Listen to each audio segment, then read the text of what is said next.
Ah là là, être coach sportif, quel beau métier. Bah ouais, t'as choisi cette voie pour de bonnes raisons, c'est un métier juste fabuleux. Tu aides des gens à se reprendre en main, à améliorer leur santé physique et mentale, à reprendre confiance en eux, à se défouler, à atteindre des objectifs qu'ils n'auraient peut-être pas été capables d'atteindre seuls. Tu es source de motivation et de ressources, de compétences. Tu as de quoi être fier. Et en plus d'être un métier qui t'apporte énormément de satisfaction personnelle, c'est aussi un métier de passion et y a rien de plus beau que d'être passionné par son travail. Parce que si tu t'imposes des limites que tu respectes, c'est un plaisir de travailler. Mais bon, faut quand même constater que le métier n'est pas tout rose. Je pense que tu as pu constater autour de toi ou même dans ta salle de sport que plein de coachs quittent le navire.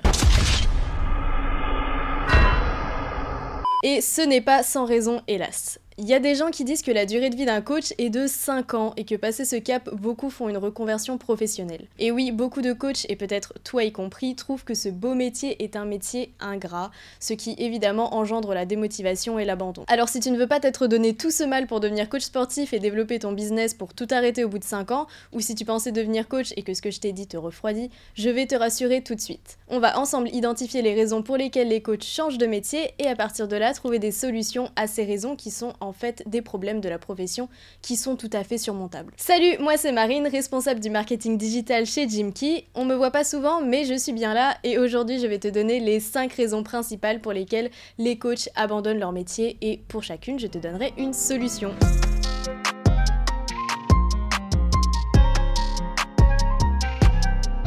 Mais avant toute chose, je t'invite à t'abonner à la chaîne YouTube de Jimkey et à notre Instagram, c'est ce qui te permettra de ne manquer aucune vidéo qui pourra t'aider à développer ton business de coaching sportif. On sort 1 à 3 vidéos par semaine, donc n'hésite pas à t'abonner et activer les notifications. Et maintenant, c'est parti, let's go!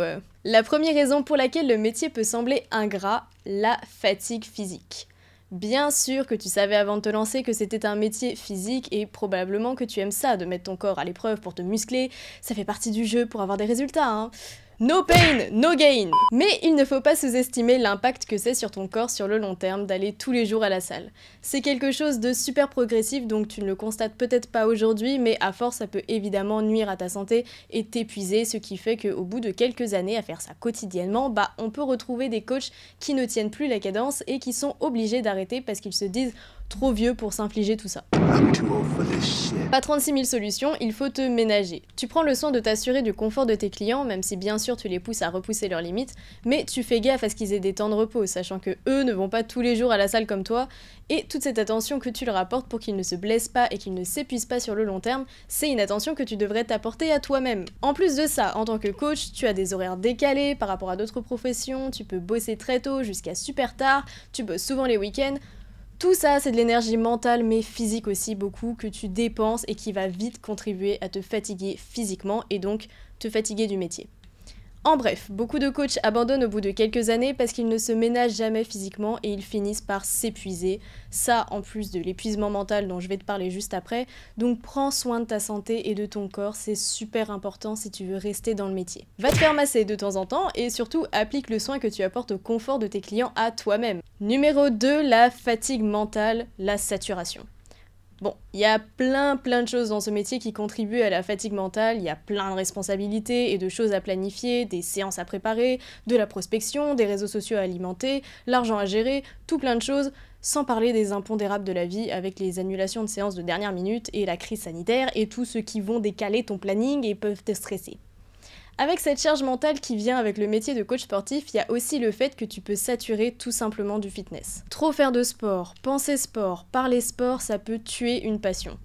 Déjà, faire de sa passion son métier, ça comporte de base un énorme risque de se dégoûter de sa passion parce que tu ramènes plein d'aspects d'obligation et des facteurs de stress dans tout ça, c'est plus juste un plaisir. Du coup, beaucoup de coachs saturent et commencent à éprouver pas du désintérêt, mais un ras-le-bol de ne faire et penser et parler que de fitness, parce que c'est l'équivalent de ne parler et faire et penser que taf. Solution simple, prends du temps pour toi, pour voir des gens qui ne sont pas du milieu et cultive d'autres centres d'intérêt. Tu n'en ressens peut-être pas le besoin dans l'immédiat, mais sur le long terme, ça te fera du bien de savoir que tu es autre chose en dehors du sport, que tu as une personnalité en dehors de ça et que tu es capable de parler d'autre chose et surtout, tu pourras faire une réelle coupure avec le travail. Organise bien ton agenda pour avoir vraiment du temps perso et, comme je te dis, cultive d'autres centres d'intérêt. C'est vraiment important sur le long terme, je pense pas que tu aies envie de te dégoûter de ta passion. Numéro 3, l'instabilité financière, les salaires qui sont bas. C'est pas nouveau, les coachs sont mal payés et ça ne s'améliore pas, au contraire. Déjà, les salles qui sont criblées de charges n'embauchent plus beaucoup de coachs et quand elles le font maintenant, c'est la course au low cost. Elles veulent des coachs bien formés, payés au rabais. En plus de ça, il y a un vrai problème collectif de perception du métier. Hélas, beaucoup de gens ne comprennent pas encore que coach sportif, c'est un vrai métier et pensent même que c'est extrêmement simple à faire. Du coup, ils s'attendent à ce que le coaching, ce soit quasi gratuit. Bah ouais, il y a beaucoup de gens qui penseront que tu es juste un passionné payé à leur donner des conseils qu'ils pourraient eux-mêmes trouver sur YouTube. Du coup, ça devrait pas être si cher pour si peu. Ne fléchis pas.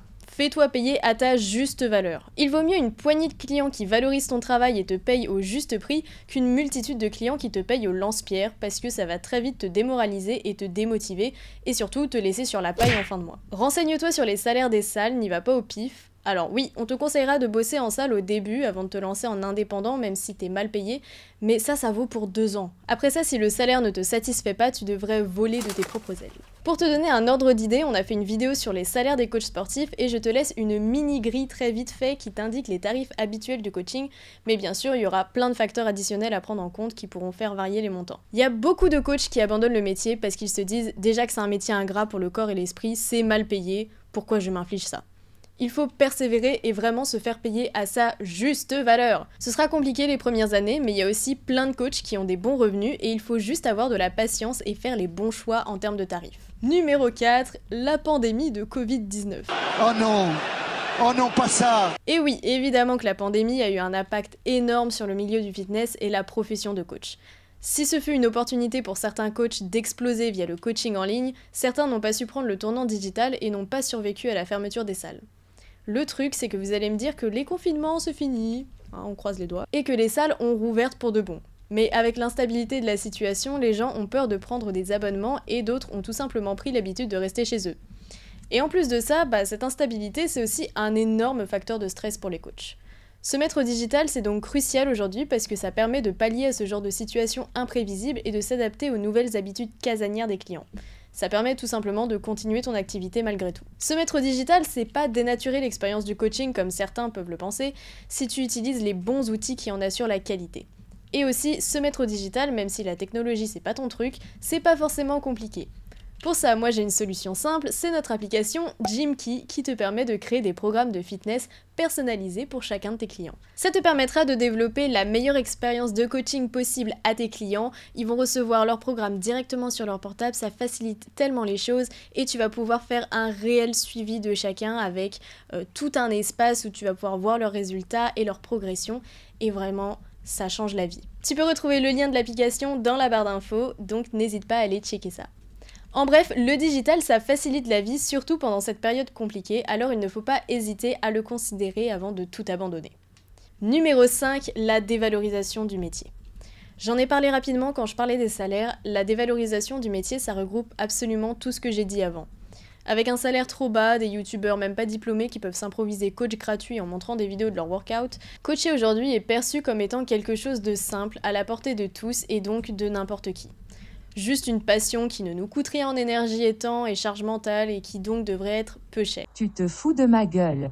On peut pas hélas changer toutes les mentalités, on va pas pouvoir révolutionner le monde et désancrer ses croyances, mais ce qu'on peut faire c'est changer notre façon de voir les choses nous, notre perception et notre réaction à tout ça. Au lieu de déprimer, de se sentir dévalorisé et rabaisser, ce qui mène directement à la démotivation et l'abandon, il faut se dire que toi, tu sais ce que tu vaux. Tu sais le travail, l'énergie et le temps consacrés et même si des petits malins vont le minimiser, tu seras quand même récompensé de tes efforts par tes clients et les clients que tu vas acquérir. Donc oui, il y a quand même une justice à tout ça parce que n'importe quel client qui fait quelques séances avec toi va immédiatement réaliser que c'est un vrai métier avec de vraies responsabilités. Donc certes, tu n'auras jamais l'estime de tout le monde, mais tu auras celle de ceux qui comptent, c'est-à-dire toi en premier et celle de tes clients, qui sont ceux pour qui tu te donnes tant de mal.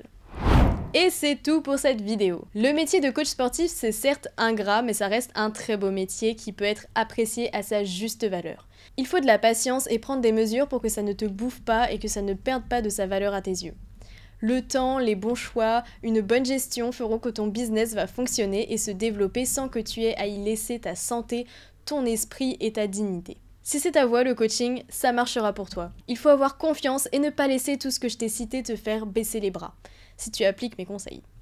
Il faut tenir bon, je sais que tu peux survivre à cette malédiction des 5 ans d'espérance de vie parce que tu as toutes les ressources à ta disposition et tu as conscience de tout ce que le coaching implique. C'était Marine pour Jim Key, on te retrouve tous les mercredis à 18h15 avec une nouvelle vidéo et d'ici là, prends soin de toi, bye bye!